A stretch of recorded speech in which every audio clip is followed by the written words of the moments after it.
Good morning. Fait que les premières industries de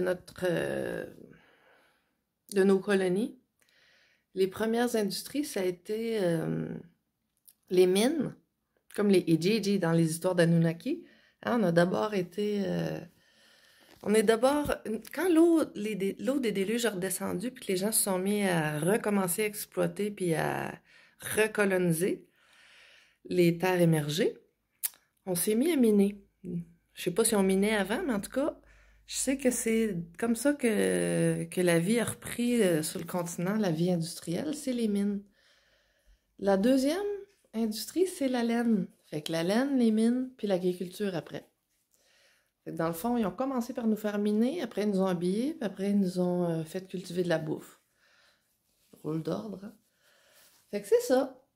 Et moi, je prends ce petit bout-là, puis je lis l'histoire de Frankenstein. Frankenstein. J'ai-tu perdu ma page? Qui parle de Frankenstein. Qui, suite à justement la réionisation, la grande ionisation, il n'y avait plus rien. Tout était mort. Les arbres avaient été ionisés en pierre, puis tout ça. Mais le roman trouve son origine dans le séjour en Suisse en 1816. OK? Puis, Frankenstein, ou le Prométhée moderne, dans le fond, c'est l'histoire de recréation de la vie après l'ionisation. OK? On voit ici un être très bas par terre. La lumière est basse. Hein? L'éclairage est très bas. Il est tout nu. Il a juste des cheveux. Puis il est au sol.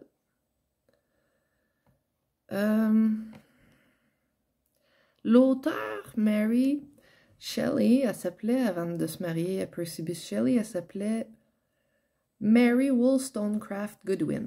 Wollstonecraft, là, quel est mon mot? Ici. Ça veut dire Mary, comme la mer, ou comme le mât. Wool, c'est de la laine. Stone, c'est de la pierre. Comme dans Stein, Frankenstein, stone, même mot. Craft, ben, c'est comme de l'artisanat, là, tu sais, quand t'es l'artisan qui crée quelque chose à partir de ces choses-là, à partir de pierre, de roche et de laine. Goodwin, ça veut dire victoire. Win, c'est gagner, là, tu sais. God win, Dieu a gagné, ou victoire de Dieu, ou quelque chose de même, tu sais. Fait qu'elle, elle aurait soi-disant écrit Frankenstein.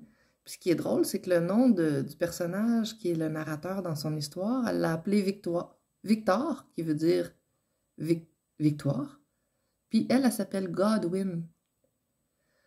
Puis Victor, son nom de famille, c'est Frankenstein, qui veut dire... ben en tout cas, il veut dire... Il y a Stein, il y a Stone dans le nom. Franken, franc en pierre. Ici, on a laine, pierre. Fait que je sais pas si Frank, ça peut avoir un lien avec la laine. Moi, je vois franc, puis je vois français là-dedans. Là.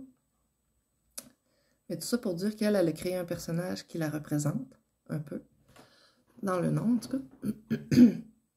Supposément elle, ça, Mary Shelley. Supposément.